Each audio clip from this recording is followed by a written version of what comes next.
আসসালামু আলাইকুম। আজকে ভ্যালেন্টাইন ডে, যদিও আমরা ওইভাবে সেলিব্রেট করি না। আমার মেয়ে ঘুমের থেকে উঠে রেডি টেডি হয়ে স্কুলের জন্য মা আমাকে বলতেছে, মা এদিকে এসো এদিকে এসো।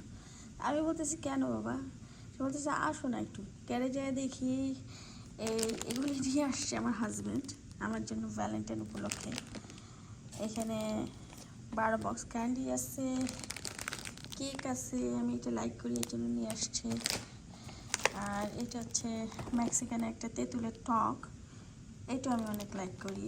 তো থ্যাংক ইউ ডিয়ার হাজব্যান্ড। অনেক কিছু লাগে না খুশি থাকার জন্য, সুখী থাকার জন্য।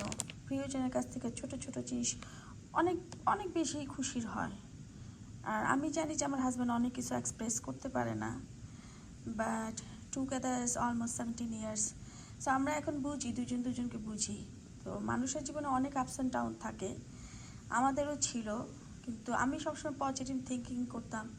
আর ধৈর্য আল্লাহ তাআলা অনেক রহম করে, ধৈর্য ছিল। আলহামদুলিল্লাহ অনেক ভালো আছি আমার হাজব্যান্ড আমার মেয়েকে নিয়ে। শুধু আমার হাজব্যান্ড আর মেয়েকে নিয়ে না, আমার শ্বশুর বাড়ি, আমার বাপের বাড়ি, দুই ফ্যামিলি নিয়ে আমি এখন ভালোবাসি। তারা সবাই আমাকে অনেক ভালোবাসে। আমি ব্লেসড, আমি আলহামদুলিল্লাহ যত আল্লাহর কাছে শুকর করব, অনেক কম। মানে আমি অনেক কিছু আছে যে আমি হয়তো আশা করি না, কিন্তু আমি সারপ্রাইজ হই আমার হাজব্যান্ড, আমার ইনলস, তাদের কাছ থেকে।